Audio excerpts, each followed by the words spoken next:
The morning sky over downtown Chicago was the kind that made people rush. A gray blanket of clouds hung low over the city skyline, threatening a full downpour any minute. Business people in sleek overcoats hustled along the glistening sidewalks, their umbrellas bobbing like synchronized dancers. The air buzzed with honking horns, shoe soles on wet pavement, and the occasional hiss of a bus pulling into a stop. Right outside Meridian Plaza, one of the tallest, most prestigious corporate towers in the city, sat a man no one seemed to notice, at least not in the way that mattered. Raymond Harris, 68 years old, sat motionless in a weathered manual wheelchair, his lap draped in a damp olive-green military jacket. His graying beard clung to his face, speckled with raindrops. A military cap, faded by time and sun, sat squarely on his head, embroidered with the words, "1st Cavalry Division, Vietnam."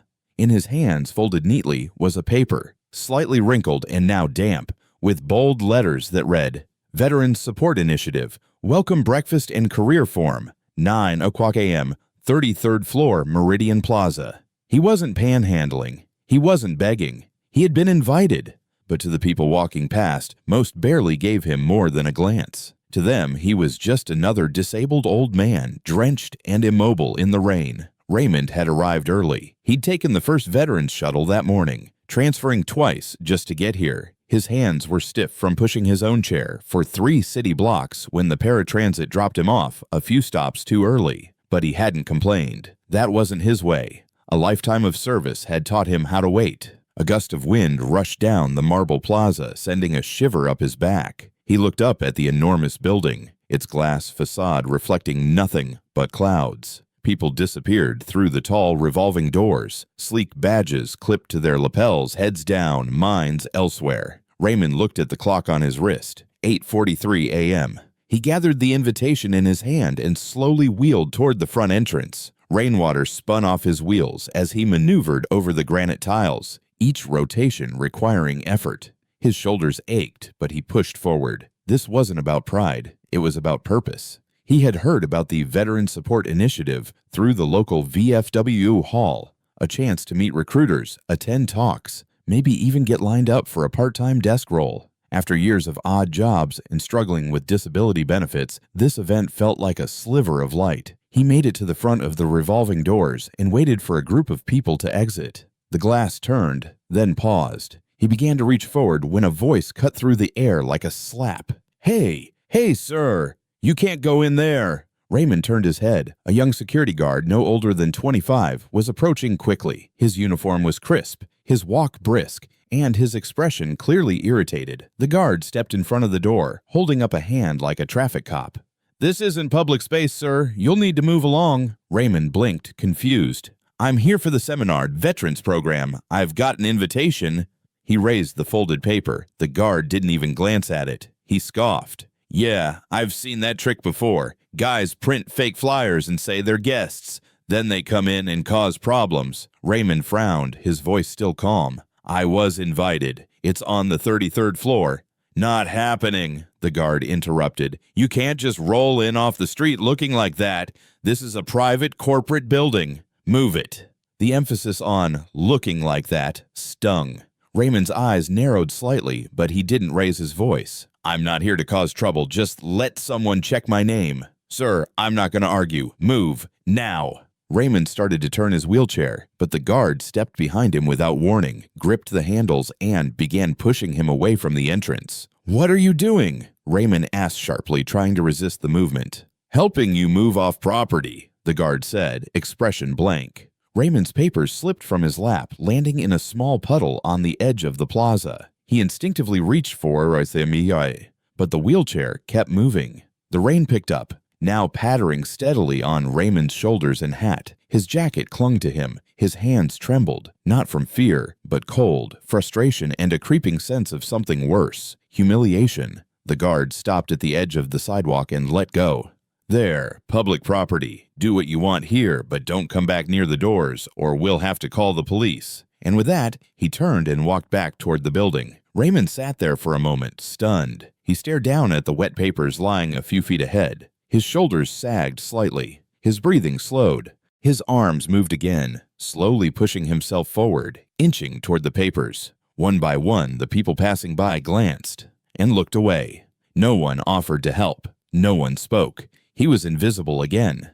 As he picked up the soaked flyer and tried to smooth it against his leg, the front doors of Meridian Plaza continued to spin, ushering in another line of professionals in heels and suits. A few even whispered to each other as they passed him, their eyes full of quiet judgment. To them, he was just a drenched old man in a chair. They didn't know that the man they ignored had once dragged 2 wounded soldiers through a jungle under enemy fire. They didn't know that his right knee, now stiff and scarred, had been shattered by shrapnel in Cambodia. They didn't know that he had a Purple Heart, or that today was the first time in years he had worn that jacket in public, hoping to find dignity, maybe even purpose again.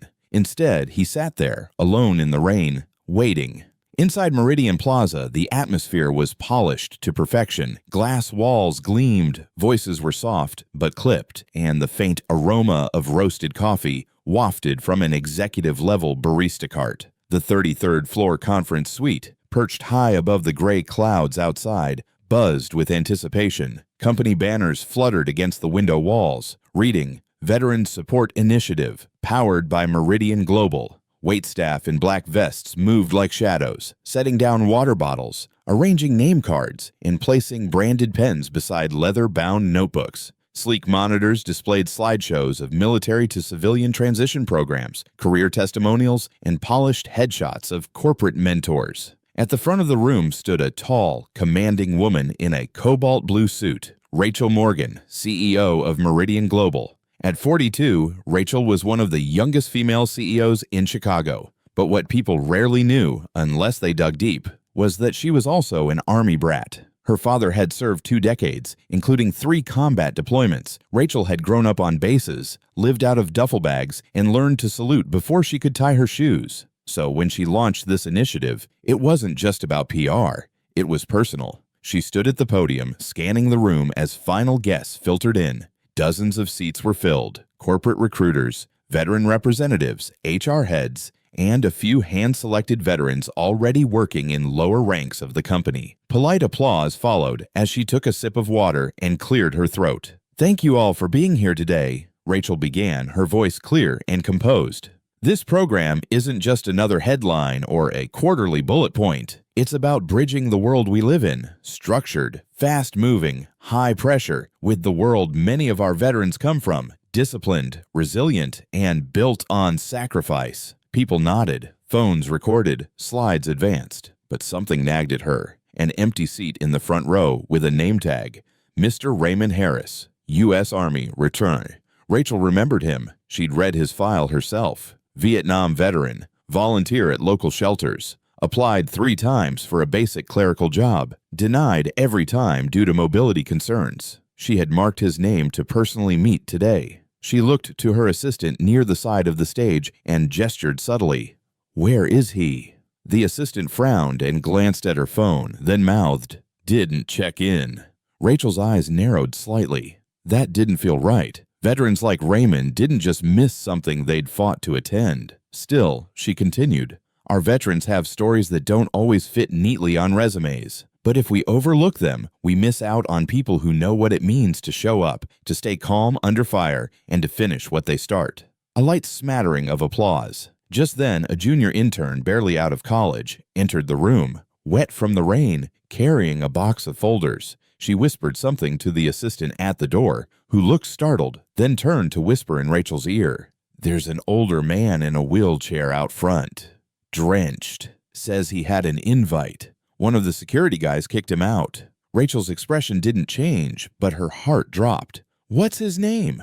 "Raymond Harris." Silence. In one instant, the rhythm of the morning shattered. Rachel looked at the audience, but her focus was gone. Her throat tightened. The image of her father, in full uniform, standing in the rain at her high school graduation, flooded her mind. She gripped the podium, then slowly stepped away from the microphone. "Ladies and gentlemen, I need to pause for just a moment. Please take a short break. There's something I need to handle personally." She didn't explain. She didn't apologize. She walked straight off stage. Her assistant scrambled to follow. "Ma'am, I can handle it." "No," Rachel cut in. "He came here for this event. For us, he's standing outside in the rain. This company humiliated a veteran. I'm going myself." She entered the executive elevator, pressed lobby, and stood in silence as the floor count ticked down. Back on the ground floor, the rain had intensified. A small crowd lingered under the awning, eyes subtly drawn to the same figure they had ignored minutes earlier. Raymond sat still in his wheelchair, holding his soaked invitation in his lap like a lifeline. His head was bowed slightly, not in shame, but in exhaustion. A child passing with his mother paused to look at him. "Mommy, what's his badge say?" She pulled the child away gently. "Don't stare, sweetie." Inside the revolving doors, two employees were whispering. "Isn't that the guy security pushed away?" "Yeah, the one in the chair. He's still out there." Then the doors turned again, and Rachel Morgan stepped outside. The sharp click of her heels echoed across the plaza as she strode toward him, rain splattering her blazer almost immediately. She didn't flinch. She didn't stop. People noticed. Phones came out. Rachel knelt down beside Raymond, her voice steady but warm. "Mr. Harris?" He looked up, surprised. "Yes." She extended her hand. "I'm Rachel Morgan, CEO of Meridian Global. I read your file personally. You were invited to be our guest today." Raymond hesitated, unsure how to respond. "I tried to come in. Security said—" "I know," she said, voice tightening. "And I'm so sorry. That should never have happened." Then, without warning, she stood up behind him, gripped the handles of his wheelchair, and began pushing him toward the building. Gasps rippled through the crowd. The CEO, in the rain, personally escorting a drenched veteran back into her skyscraper. No assistant, no umbrella, just raw, quiet dignity. Rachel didn't care about the whispers, the camera phones, or the wet hem of her pants. The only thing she focused on was making sure Raymond felt seen. As they approached the revolving door, the same security guard from earlier stepped forward, mouth opening in confusion. "Ma'am, this guy—" Rachel stopped cold. Her eyes were sharp as steel. "This guy is our honored guest, and you—" She pulled out her phone, tapped something, then showed it to him. "Are officially suspended. HR will be in touch." The guard stood frozen. Rachel nodded to the door. "Move." He stepped aside. She pushed Raymond inside, the glass rotating slowly. People made room, standing silent as the two passed. Some looked ashamed, others recorded. The silence was deafening. They rode the elevator together, Rachel holding a towel someone handed her, gently dabbing his shoulders. "You didn't have to do this," Raymond said softly. "You didn't have to serve either," she replied. "But you did, and we remember." As the elevator doors opened back onto the 33rd floor, heads turned, conversation stopped, phones lowered. Rachel wheeled Raymond into the center of the room and stopped at the podium. "Ladies and gentlemen," she said, raising her voice without a mic, "this is Mr. Raymond Harris, Vietnam veteran, Purple Heart recipient. And this morning, our company failed him." Silence. "But starting now, that changes." She stepped aside and motioned toward the seat at the front. Raymond's name card still sat there, untouched. The entire room stood and applauded. Not politely, not performatively, but thunderously. The applause in the 33rd floor conference hall still rang in the air as Raymond Harris rolled to the front row, flanked by a CEO whose soaked clothes and determined expression had become the silent anthem of the morning. Attendees stared in a mix of awe and disbelief. Executives who had come for photo ops now shifted uncomfortably. HR managers who'd glossed over veteran applications suddenly rechecked their priorities. Even the senior recruiter who had previously marked Raymond's file not physically suitable was now staring at his shoes. Rachel Morgan, standing beside Raymond's wheelchair, waited for the applause to fade. When it did, she turned back to the podium. "Before we begin again," she said firmly, "I'd like to make a few things clear." Her voice had changed. It wasn't the polished, corporate-friendly tone from earlier. It was something deeper, real, grounded. This morning, Mr. Harris was dismissed at the door. He was told, without explanation, that he didn't belong. And yet he served this country before most of us had even learned to drive. Today, we will hear his story, not out of guilt, not for PR, but because this company needs to remember who we claim to serve. She turned to Raymond and gave him a gentle nod. "Sir, the floor is yours." Raymond looked surprised, nervous even. He hadn't come here to speak. He'd come to listen, to learn, maybe to belong. But now, 50 pairs of eyes stared at him, waiting, not to dismiss, but to hear. He gripped the sides of the podium and slowly rolled forward. Rachel adjusted the mic to his height. He cleared his throat.